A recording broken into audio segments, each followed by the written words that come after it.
1781 का संशोधन अधिनियम अमेंडिंग एक्ट ऑफ 1781 क्या है ये एक्ट और इस एक्ट को क्यों लाया गया था और इसमें क्या क्या इंपॉर्टेंट बातें हैं जो कि हमारे एग्जामिनेशन के व्यू से इंपॉर्टेंट है।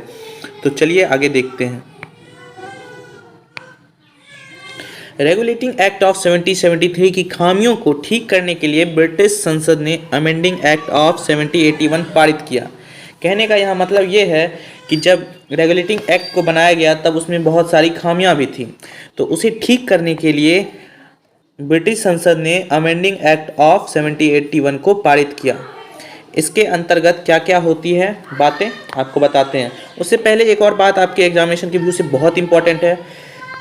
इस एक्ट को बंदोबस्त कानून यानी एक्ट ऑफ सेटलमेंट भी कहा जाता है, जो कि आपके एग्जामिनेशन के व्यू से बहुत ही इंपॉर्टेंट है, तो आप इस बात को याद रखेंगे।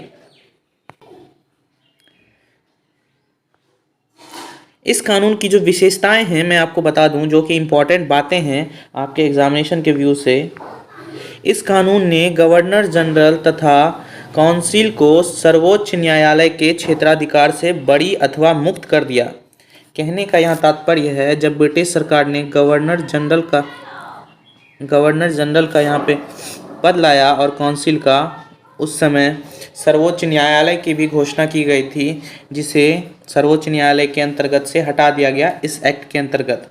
क्योंकि अगर ये कोई भी काम करते हैं तो न्यायालय इन पे एक्शन ले सकती थी, चाहे वो जनता के अगेंस्ट में काम हो या फिर कोई भी ऐसा काम जो कि नहीं करना चाहिए, उस चीज़ से बचने के लिए सर्वोच्च न्यायालय के क्षेत्र से बाहर कर दिया गवर्नर जनरल पद तथा काउंसिल को, उनके ऐसे कृत्यों के लिए जो उन्होंने पद धारण के अधिकार से किए थे।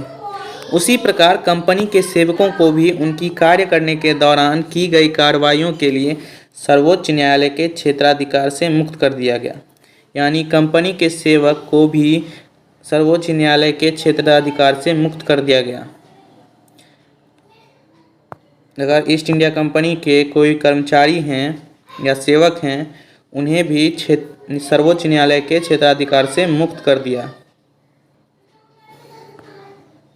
अगला जो इम्पोर्टेंट पॉइंट है, इस कानून में राजस्व संबंधी मामलों तथा राजस्व वसूली से जुड़े मामलों को भी सर्वोच्च न्यायालय के क्षेत्राधिकार से बाहर कर दिया गया। क्योंकि राजस्व वसूली और राजस्व संबंधी मामलों में बहुत सारी गड़बड़ियां हुआ करती थी, जिसे सर्वोच्च न्यायालय के क्षेत्र से बाहर कर दिया, ताकि इनमें कोई गड़बड़ी हो तो सर्वोच्च न्यायालय कुछ नहीं कर पाए। इस कानून द्वारा कलकत्ता के सभी निवासियों को सर्वोच्च न्यायालय के अधिकार के अंतर्गत कर दिया गया। इसमें यह भी व्यवस्था बनाई गई कि न्यायालय हिंदुओं के निजी कानूनों के हिसाब से हिंदुओं तथा मुसलमानों के निजी कानूनों के हिसाब से मुसलमान के वाद या मामले तय करेंगे। यहाँ पे कहने का ये तात्पर्य है कि अगर सभी चीज़ों से सर्वोच्च न्यायालय को हटा दिया जाता तो सर्वोच्च न्यायालय का रहने का कोई मतलब ही नहीं बनता था। तो इसलिए कलकत्ता के जितने भी नागरिक हैं, निवासी हैं, उनको सर्वोच्च न्यायालय के अंतर्गत कर दिया गया। उसके बाद इसमें एक और व्यवस्था लाया गया, जो है अगर हिंदू का मामला है तो हिंदू के निजी कानून के अनुसार उनका फैसला होगा। अगर कोई मुसलमान है तो उनके मुसलमान कानून के हिसाब से उनका फैसला होगा। इस कानून द्वारा यह व्यवस्था भी की गई कि प्रांतीय न्यायालयों की appeal governor general in council के यहाँ दायर हो, ना कि सर्वोच्च न्यायालय में।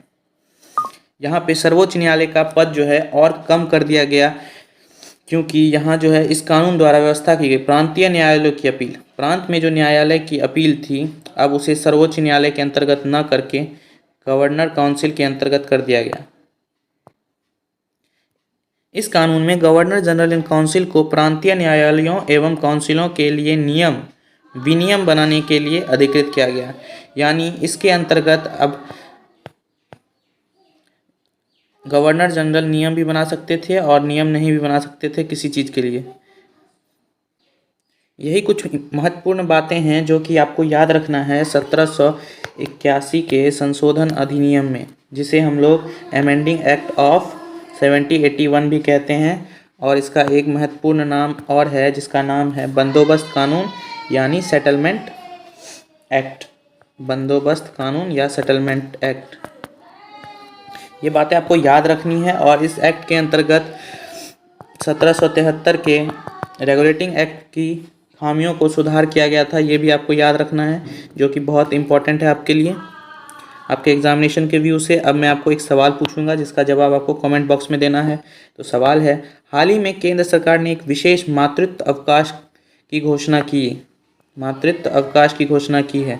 यह अवकाश कितने दिन के लिए दिया जाएगा ये आपको बताना है, और ये मातृत्व अवकाश क्या है ये भी आपको बताना है, जो कि आपके एग्जामिनेशन के व्यू से बहुत ही इंपॉर्टेंट है, क्योंकि ये अवकाश नया लाया गया है। और इसका आंसर आपको देना है कमेंट बॉक्स में, 30 दिन, 40 दिन या 50 दिन या 60 दिन। तो आज के वीडियो में इतना ही, धन्यवाद।